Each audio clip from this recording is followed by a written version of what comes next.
Okay, when I say Japanese home, what pops into your head? I'm guessing it's something super clean, super simple, right? That whole Muji Marie Kondo vibe. It's a powerful image we all seem to have. But what if it's not actually true? Yeah, that's what a lot of us think. For a long time, especially in the West, we've kind of held up Japan as this minimalist paradise. A perfect escape from our own cluttered, consumer-driven lives. But here's the thing. What if that whole picture we have in our heads is just a total myth? Whoa. Okay, borderline hoarders. That's a pretty different picture, right? This comes from someone who actually lives in Japan, and it totally flips the script. It suggests the reality is, well, a lot more cluttered and maybe a lot more real than the stereotype we're sold. So let's get into it. Where did this myth even start? And what's the real story inside the average Japanese home? All right, so here's our game plan. First, we're going to dig into the myth itself. Then, we'll look at the cluttered reality. We'll talk about why small spaces force some smart choices, and how that gets confused with a philosophy. Then we'll get into the real Japanese aesthetic ideas that are so often misunderstood. And, get this, we'll uncover minimalism's true origin story.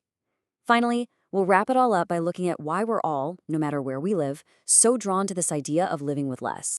Okay, first up, the myth. Where in the world did we get this idea of minimalist Japan? Well, as it turns out, this whole thing goes way, way back. So you gotta go back to the 1800s. Japan starts opening up to the world, and Westerners start visiting. But here's the catch. They only saw two extremes. They either saw the homes of the super poor who, didn't own much because they couldn't afford it, or they saw the homes of the super rich, the elite, who had tons of space and staff to keep everything looking perfect and empty. The average, messy, cluttered home of the middle class, totally off their radar. So this very specific, very skewed picture gets taken back to Europe and America. And it was perfect. It became this way to critique their own growing consumer culture.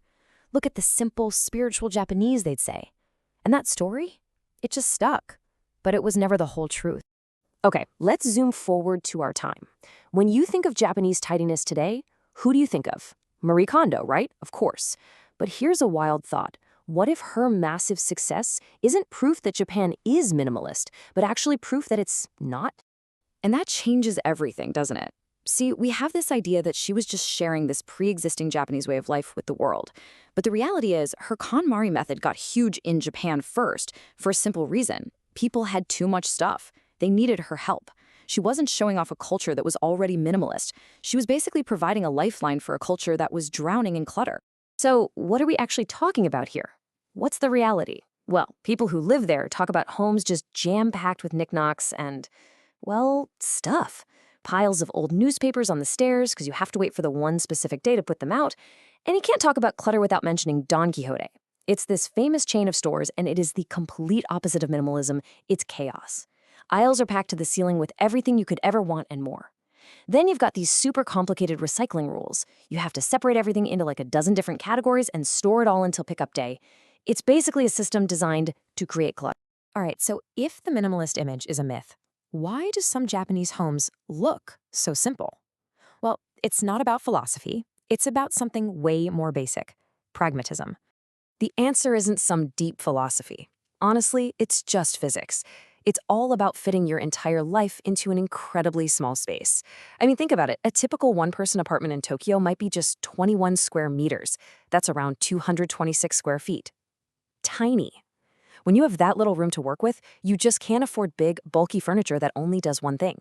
Every single choice you make has to be practical. Think about how we set up our homes in the West, right? We have big sofas, big bed frames, stuff that just sits there and takes up space. In a tiny Tokyo apartment, that's a no-go. So what do? Instead of a sofa, you use floor cushions and a zaizu. That's a chair with no legs that you can move around easily. Instead of a bed that dominates the room 24/7, you have a futon mattress you can just fold up and stick in a closet every morning. And that big dining table? Forget it. You use a low kotatsu table for everything: eating, studying, hanging out. See? These aren't choices made for an Instagram post. They're brilliant solutions that come from pure necessity. And that's the real genius of it. The room itself becomes a multi-tool. It's not a bedroom or a living room. It's all of those things. It's a living room during the day, a dining room when you eat, and a bedroom when you sleep. It's this incredible dance of efficiency. And yeah, to someone from the outside, it might look like minimalism, but it's not. It's just smart. Now, hold on. This doesn't mean that Japan has no tradition of simplicity. It absolutely does. But the real Japanese ideas about aesthetics are so much deeper and more interesting than just, don't own a lot of stuff. Let's dive into a concept called ma. This is so cool. It's a fundamental part of Japanese design and art, and it's often translated as negative space. But that doesn't really capture it. It's not just emptiness. Think of it more like a pause or the space between things. The key is that in ma, that empty space isn't a void. It's an active ingredient. It's a crucial part of the whole thing that actually gives meaning to everything else.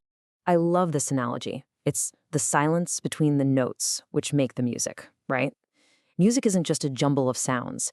It's the pauses, the rests that give it structure and feeling. That's ma. Or think of a painting. It's the blank part of the canvas that makes the brushstroke so powerful. The empty space isn't just nothing, it's a something. It has a presence. And this is where we really see the difference. Our Western idea of minimalism is mostly about getting rid of things. It's an act of subtraction. But ma is all about composition. It's about valuing the space itself. It's a deep artistic and philosophical idea, not a lifestyle brand or a tidying hack.